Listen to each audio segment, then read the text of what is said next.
যে এখানে যে চিকচিক করতেছে আপনারা দেখতে পাচ্ছেন, এগুলোই মূলত আসলে সোনা। হ্যাঁ, আজকে আমরা এসেছি পাহাড়ের গুহা থেকে কিভাবে সোনা উদ্ধার করতে হয়। তো আমরা পাহাড়ের ভিতর থেকে আমরা একটি সোনার একটু অংশের মতো আমরা দেখতে পাচ্ছি খুদি খুদি।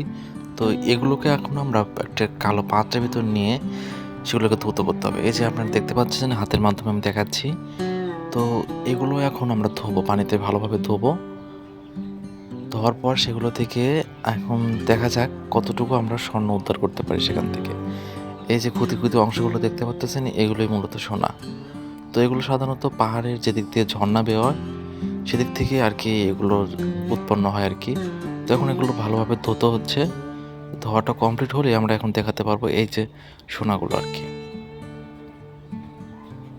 তো এই যে এখানে যে চিকচিক করতেছে আপনারা দেখতে পাচ্ছেন, এগুলোই মূলত আসলে সোনা। এগুলোকে রিফাইনিং করে আসলে সোনার বার বানানো হয়। তো এই সোনাগুলো আপনারা বাজারে যে সোনাগুলো দেখেন সেই সোনার থেকে মূলত একটু দামে একটু কম, কিন্তু এগুলোর সোনা। এই যে দেখতে পাচ্ছেন সোনাগুলো, অবশেষে সেই সোনাগুলো পাওয়া গেছে। অনেক অংশ বেশি সোনা এখান থেকে উদ্ধার করা হয়েছে। আশা করি আপনাদের ভিডিওটা ভালো লেগেছে। এই দেখতে পাচ্ছেন অনেকগুলো সোনা।